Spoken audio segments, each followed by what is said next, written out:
Assalamualaikum warahmatullahi wabarakatuh. Alhamdulillahilladzi hadana lihadza wa ma kunna linahtadiya laula an hadanallah. Asyhadu an la ilaha illallah wahdahu la syarikalah wa asyhadu anna Muhammadan abduhu wa rasuluh. Wassalatu wassalamu ala asyrafil mursalin wa khatimin nabiyyin wa ala alihi wa sahbihi ajma'in. Amma ba'd. Contoh kultum Ramadan dengan tema beribadah dengan jiwa bebas. Dalam melaksanakan agama, umat tergolong menjadi dua. Ada yang tulus, sering disebut dengan mukhlishina lahuddin. Ada juga yang tidak tulus, disebut dengan ya'budullaha ala harf. Tentu saja yang pertama benar dan yang kedua salah. Tetapi dalam kelompok pertama pun ada 3 kategori. Dalam buku Nahj al-Balaghah, sahabat Ali bin Abi Thalib berkata, ada orang yang beribadah kepada Allah karena ingin sesuatu. Itu adalah cara ibadahnya pedagang. Ada orang yang beribadah kepada Allah karena takut. Itu cara ibadahnya budak atau hamba sahaya. Ada pula orang yang beribadah kepada Allah karena rasa syukur. Itulah cara ibadah orang-orang yang merdeka.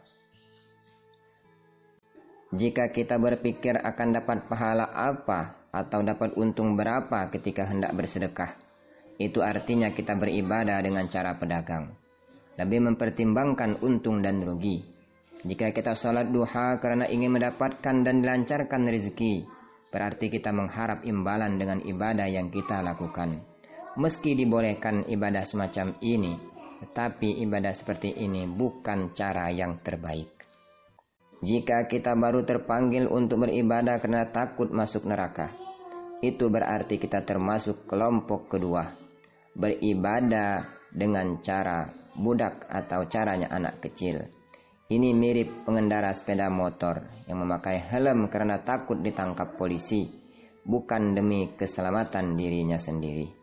Kalau tidak ada polisi, dia tidak memakai helm.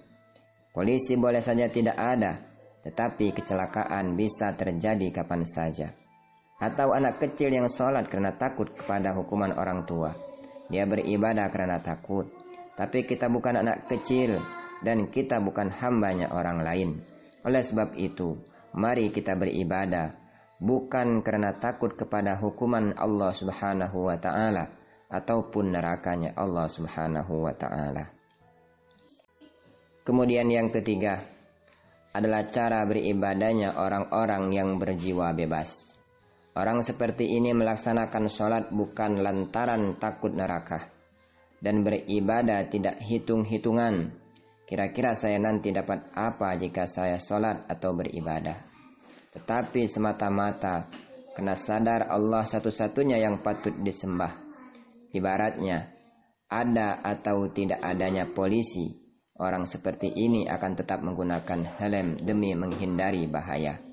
Orang-orang seperti ini akan lebih konsisten dalam beribadah, karena merasa sudah teramat banyak nikmat yang Allah berikan kepada mereka, yang patut mereka syukuri.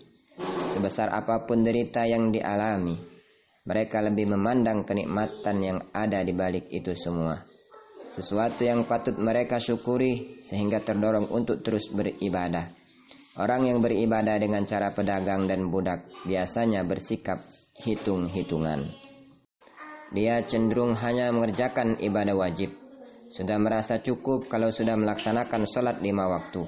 Sudah merasa cukup kalau sudah berpuasa di bulan Ramadan.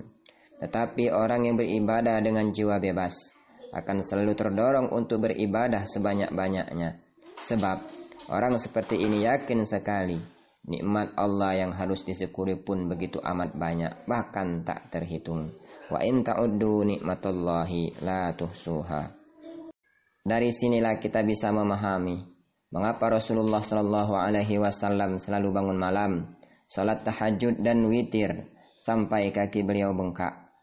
Ketika ditanya Aisyah, mengapa masih saja berpayah-payah bangun malam ya Rasulullah? Padahal Allah Subhanahu wa Ta'ala sudah mengampuni dosamu. Lalu beliau menjawab, tidak bolehkah aku menjadi hamba Allah yang banyak bersyukur? Rasa ingin bersyukur itulah yang mendorong beliau melakukan banyak sekali ibadah.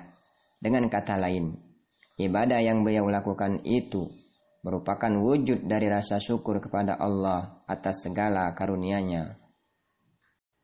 Dan ini sejalan dengan firman Allah Subhanahu wa Ta'ala, A'udzubillahi minasyaitonirrajim. Inna a'tainakal kautsar fasholli lirabbika wanhar. Sungguh kami telah memberimu Muhammad nikmat yang amat banyak, maka laksanakanlah salat karena Tuhanmu dan berkurbanlah.